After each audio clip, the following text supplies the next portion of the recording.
The Christmas I spent alone in an empty house should have been the saddest day of my life. Instead, sitting at my own kitchen table with a bowl of soup and a slice of cake meant for people who didn't have room. For me, I finally saw my daughter clearly.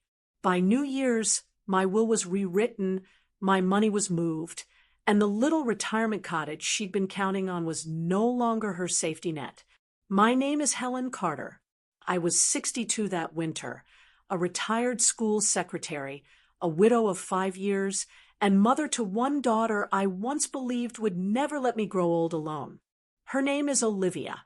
If you had asked me a decade earlier who I was living for, I would have said for my daughter without hesitation. By the time that Christmas dinner rolled around, the one I wasn't invited to, I had learned a different answer. We just don't have room this year. Mom. The phone call came 3 days before Christmas. I was in the living room, wrestling with a strand of lights that refused to cooperate, when my mobile buzzed on the coffee table. "Hi, sweetheart," I answered, tucking the phone between my ear and my shoulder. "Tell me you're calling to ask what pie I'm bringing." There was a pause. "Hey, Mom," Olivia said. Her voice had that too bright edge she got when she was bracing herself. "Actually, that's what I need to talk to you about." I sank onto the sofa, lights in my lap. "What's wrong?" I asked. "Is one of the kids sick?" No, she said quickly. "Everyone's fine. It's just, this year is a little different." I could hear noise in the background. Children shouting, the hum of a television, someone, her husband, calling out something I couldn't quite catch. "You know how Mark's parents are flying in from Florida?" she said. "And his sister and her boys are coming up too?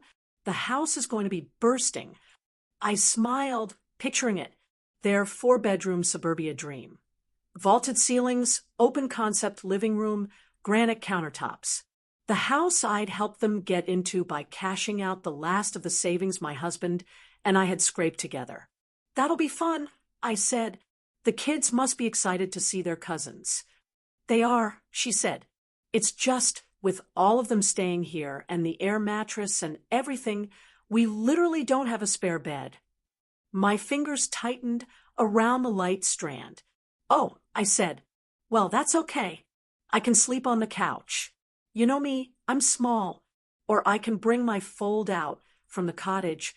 It's—" "Mom," she interrupted, "it's not just the sleeping arrangements." Something in my chest went cold. "What is it, then?" I asked. There was a rustle, as if she was walking into another room. "You know how my mother-in-law is," she said in a lower voice. "She likes things her way. She already made a comment at Thanksgiving about too many people in the kitchen and not enough chairs. And with your back and everything, I just don't want you uncomfortable." I laughed, short and disbelieving.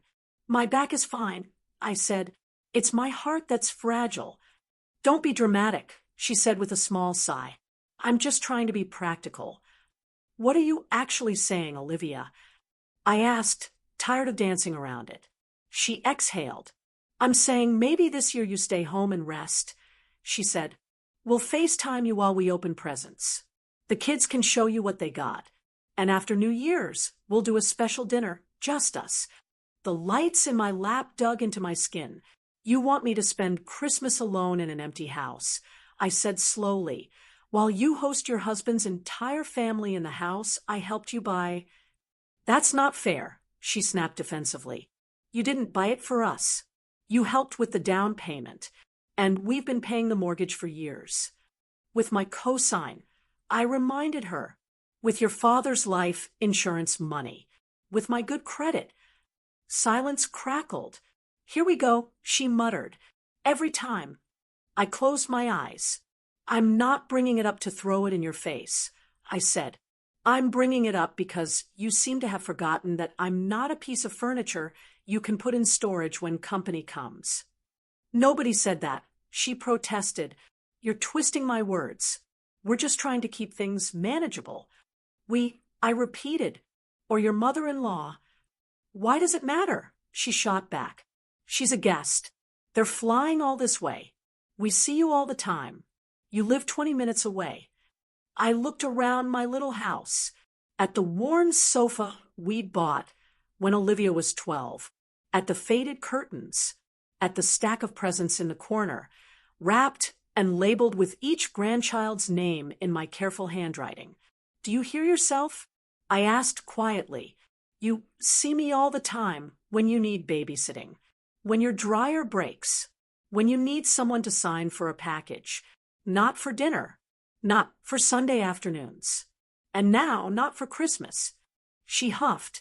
Mom, I don't have the energy for this guilt trip, she said. I'm working, I'm raising 2 kids, I'm hosting 10 people. I called to have an adult conversation, not to be attacked. Who's being attacked? I asked. The woman you're telling to stay home alone, so your husband's mother doesn't have to share her precious kitchen? Fine, she snapped.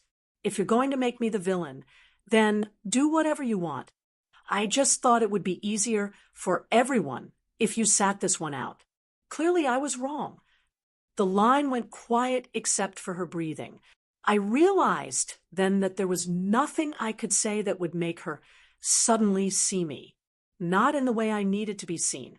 Okay, I said eventually. Thank you for letting me know. Her voice softened a fraction, hearing my capitulation. We'll call you, she said. It'll still feel like you're here. No, it won't, I thought. You should get back to your planning, I said aloud. Goodbye, Liv. Love you, Mom, she said, almost automatically. I hung up. The house hummed in the ensuing silence. The clock ticked. Outside, a neighbor's children shrieked as they played in the snow, their laughter drifting over the fence. Inside, my Christmas tree lights blinked, the only bright thing in the room. 2. How I became the extra chair. I didn't always spend Christmas alone. For most of my adult life, I was the one with the full house. My husband, Tom, and I bought our 3-bedroom place at the edge of town when Olivia was 3. It was 1987, interest rates were high, and our parents thought we were crazy. You'll be house poor, Tom's father warned. Don't bite off more than you can chew. We'll chew fast, Tom joked, signing the papers anyway. He worked at the post office then. I worked as a school secretary. We were not wealthy, but we were steady. We painted walls ourselves. We planted a little maple tree in the front yard that grew taller with Olivia. We hosted every Christmas because we were the only ones stubborn enough to squeeze 12 people around a table meant for 6. My sisters would arrive with their broods and casseroles. Tom's parents brought folding chairs and an extra ham because you never know. The house filled with noise, wrapping paper being torn, football on TV, my mother insisting on washing dishes even when I swatted her away. I loved it, even when I wanted to scream from the mess. I loved it. When Olivia was 9, she announced during dessert that when she grew up, she wanted to have a big house too, so Grandma never has to cook again. My mother laughed. Careful, she said, patting Olivia's cheek. Your mom might hold you to that. We all laughed. We thought we knew how the story would go. Tom and I would pay off the house, retire, be the grandparents who showed up with cookies and inappropriate toys. Olivia would marry some nice boy, live not too far away, bring our grandkids over every Sunday. Life, of course, had other plans. Tom died when he was 58. A stroke at the kitchen table, coffee still steaming in his cup. 1 minute he was reading the paper, the next minute he was on the floor, his face slack. I did chest compressions until the paramedics pulled me away. I'm sorry, the doctor said later. We did everything we could. We buried him under the maple tree that used to be small and was now big enough to cast half the yard in shade. Grief gutted me, but it also did something else. It made Olivia and me cling together for a while, like 2 people on a life raft. She came over more, called more, brought groceries, sorted papers with me at the dining table. We're a team now, Mom. She said, squeezing my hand. Dad would want us to stick together. I believed her. Then she met Mark. Mark was not the worst man in the world. He was polite when he met me, brought flowers, shook my hand with just the right amount of pressure. He worked in business development for some tech company I never quite understood, drove a car nicer than any Tom and I had ever owned, dressed well, knew how to talk to waiters and bosses with equal charm. Olivia glowed around him. He listens to me, she said. He wants a family. He wants the same things I do. What about you? I asked. Do you want the same things he does? She frowned. What do you mean? She said. Where do you see yourselves living? I asked. What kind of life is he picturing? She rolled her eyes. You sound like Grandma, she said. He wants kids, a house, stability, all the normal things. It's not that deep. I let it go. They married 2 years after Tom died. I cried at the ceremony, partly from joy, partly from the ache of seeing my husband's empty seat. Dad's here, Olivia whispered, squeezing my hand. He'd like Mark. I wasn't so sure, but I wanted her to be happy. When they started talking about buying a house, I was thrilled. We found the perfect one, she said, showing me photos on her phone. 4 bedrooms, big yard, great school district. Only problem is the down payment. Mark looked sheepish, but hopeful. We're close, he said. We've been saving, but prices jumped faster than we could keep up. If we don't grab something now, we might be renting forever. Olivia looked at me. Mom, she said, I hate to ask. I know you and Dad saved for years, but could you lend us part of the down payment? We'd pay you back with interest, or you could think of it as early inheritance. Early inheritance, a phrase I had heard my own parents use when they paid for my first car. We want to see you enjoy it while we're still around, my father had said, standing in my kitchen, looking at my daughter's pleading face and the man she loved. I heard his voice in mine. Of course, I said, your father and I saved, so our family could be secure. That includes you. The amount they needed was not small, but between Tom's modest life insurance and the equity in our fully paid-off house, I managed. I co-signed on the mortgage too, because Mark's previous startup adventure had left a mark on his credit. It's just for a while, he said. Once I'm promoted, we'll refinance and take you off. I believed him. For a while, things were good. They invited me over for Sunday dinners. The kids' rooms had space for sleepovers.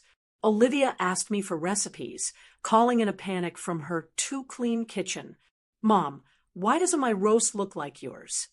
We laughed, but slowly the balance began to shift. The invitations became more strategic. Mom, could you watch the kids on Friday? Mark and I want a date night. Mom, can you wait at the house for the plumber? We both have meetings. Mom, can you help with the deposit for daycare?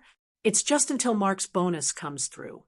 When I hesitated, she'd say, you always say family comes first, like a password that opened my wallet. I started to feel less like a mother and more like a support service, especially when their tone changed whenever money was involved. It must be nice, Mark said once, half joking, when I mentioned a trip I was thinking of taking with Rosa, to not have to stress about bills anymore. You should really think about helping the kids get ahead while you're still around. I blinked. I have been, I said. I co-signed your house. I help with daycare. I watch the kids, so you don't have to pay a sitter.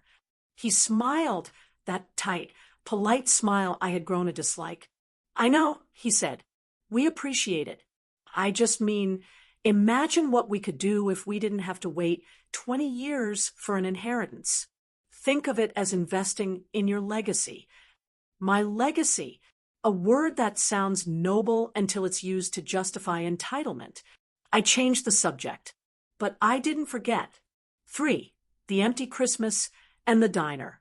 After the phone call telling me There was no room for me at Christmas. I spent 2 days in a fog. I considered calling back, begging, pleading, offering again to sleep on the couch, to come only for a few hours, to fit myself however small they needed.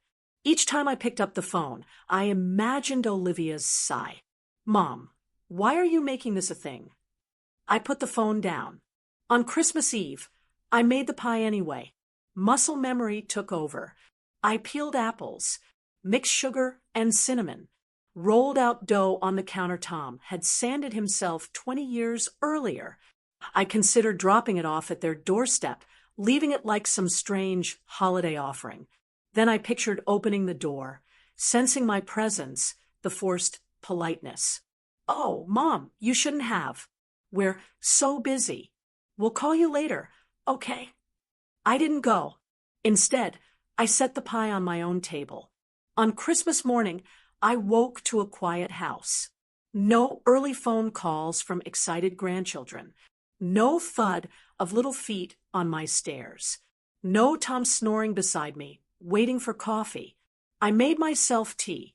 I opened the one gift I had from my sister, mailed a week earlier, a pair of warm socks and a note that said, "For all the times you stand longer than you should, for people who don't deserve it." I smiled, teared up, and pulled them on. Around noon, I heated some soup. Then I drove to the diner. It wasn't a grand act of rebellion, but it was choosing something I wanted, a hot meal around other human beings instead of cold leftovers in a house that suddenly felt like a punishment cell. Denise, the waitress, recognized me. "Back again," she said with a wry smile. "Merry Christmas, hon." "Merry Christmas," I said. She poured extra gravy on my mashed potatoes because it's Christmas and brought me a slice of pie on the house, even though I had one waiting at home. As I ate, I watched the other customers. A truck driver in a Santa hat, FaceTiming what looked like his grandkids. A young couple in scrubs, clearly grabbing a quick meal between hospital shifts. An older man reading a battered mystery novel at the counter, crumbs on his sweater. None of them looked miserable, just living. Alone, yet not. I realized then that being alone and being abandoned are not the same. The first can be chosen. The second cannot. I couldn't control what my daughter chose, but I could control what I did with the emptiness she left. 4. I thought you loved your grandkids. Olivia did call, eventually, at 4:30 p.m., as I was washing diner dishes and turning on my tree lights. "Hi, Mom," she chirped, the forced cheer so intense I almost laughed. "We wanted to say Merry Christmas." "Hello," I said. She put me on video. The screen filled with my grandchildren's faces, sticky with chocolate. "Hi, Grandma," they shouted. "Look what we got." They held up toys. I admired them sincerely. "Those are wonderful," I said. "You must have been very good this year." Mark appeared in the background, arm around Olivia's waist. "Hey, Helen," he said, "we missed you. House is chaos, as you can see." "It looks lively," I said. "We saved you some turkey." Olivia said, "We'll bring it by tomorrow." "That's all right," I said. "I've already eaten." She blinked. "Where?" she asked. "At home." "At the diner," I said. "Denise made a very nice Reuben." She stared. "You went to a diner?" "On Christmas," she said, like I'd confessed to gambling my pension away. "Yes," I said. "I didn't feel like cooking a whole meal for one." Her expression twitched. "Mom," she said slowly, "if this is your way of punishing us." "Punishing you?" I repeated. "You're the ones who decided there was no room for me. I simply took you at your word and made other plans." Mark frowned. "Let's not do this on video," he said. "The kids." "The kids already saw you tell me I wasn't needed," I said calmly. "Another hard truth won't hurt them."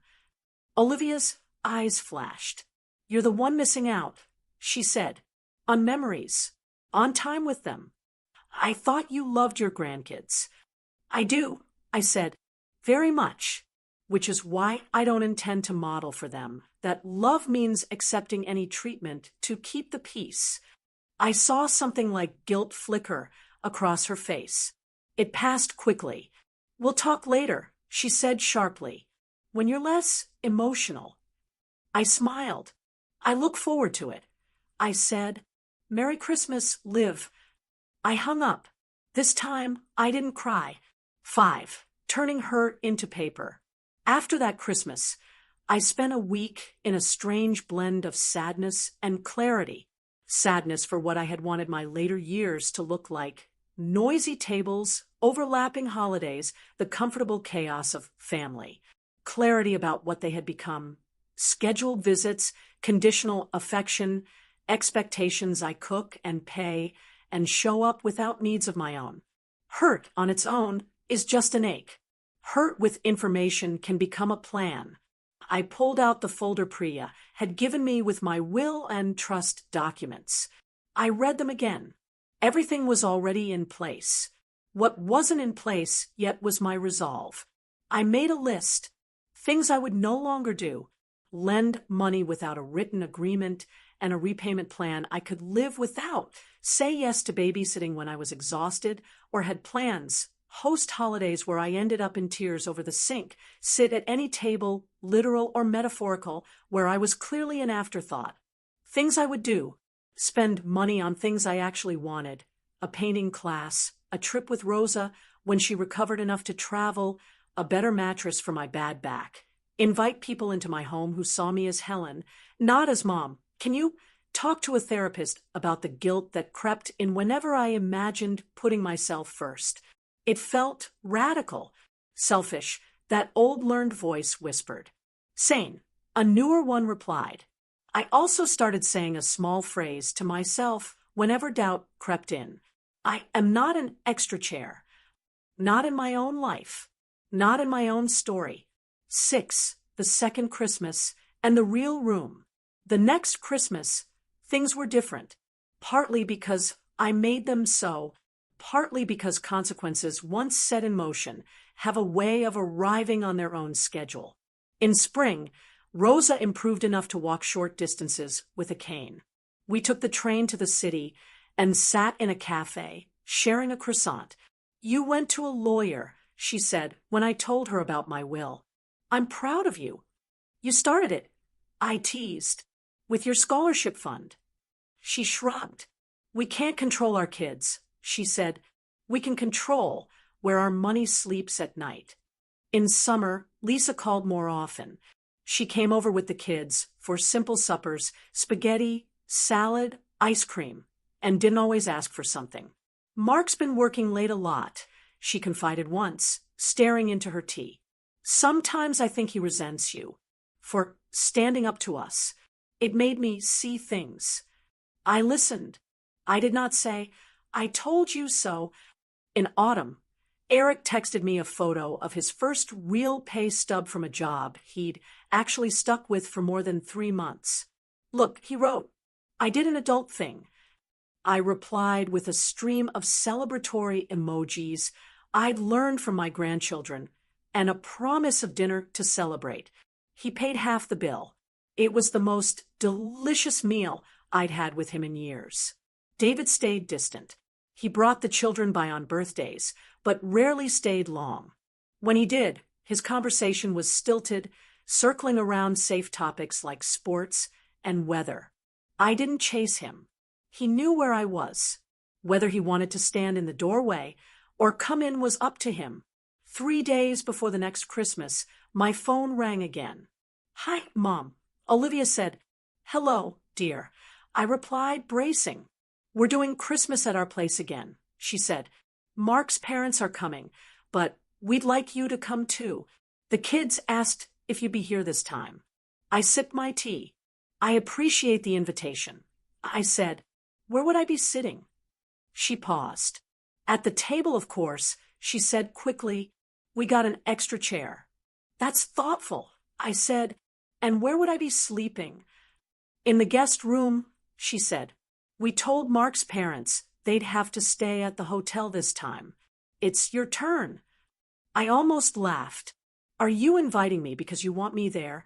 I asked gently, or because you're afraid of what it will look like if I'm not? Silence. That's not fair, she said finally. Neither was last year. I said. She sighed. You're really not going to let that go, are you? She asked. No, I said, because it wasn't about a chair. It was about how you saw me. Or didn't. So, what? You're never coming to Christmas again, she demanded. Are you really going to punish us forever? I'm not punishing you, I said. I'm protecting myself. I took a breath. But I am spending Christmas with people who made room for me when you didn't. I added. I've invited Rosa and Mrs. Jenkins and Sam from down the hall. We're having lasagna because I'm tired of roasting birds. You and the kids are welcome to join us if you like. There's always room at my table, as long as I am wanted, not endured. She made a noise halfway between frustration and hurt. The kids will be devastated if you're not here, she said. They'll be disappointed. I corrected. Disappointment is not the same as devastation, and it's not my job to cushion them from every uncomfortable feeling, especially when those feelings come from their parents' choices. She went quiet. Fine, she said finally. Do what you want. I said. I hope someday you will too, in a way that doesn't involve pleasing everyone but yourself. I hung up gently, without waiting for the last word. On Christmas Day, my condo was full. Rosa sat at the table with her cane propped against her chair, beaming as she poured wine. Mrs. Jenkins brought a salad and gossip from the building next door. Sam, the 20-something single dad from down the hall, came with his little girl and a store-bought pie, apologizing unnecessarily for not cooking. We ate. We laughed. We went around the table and said one thing we were leaving in the old year and one thing we were taking into the new. I'm leaving guilt, I said, and taking boundaries. They clapped. Around 5 p.m., there was a knock on the door.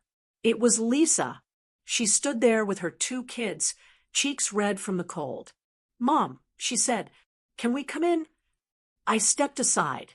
Always, I said, as long as you remember I'm Helen, not just Grandma, and not the extra chair. She nodded, eyes full. We remember, she said.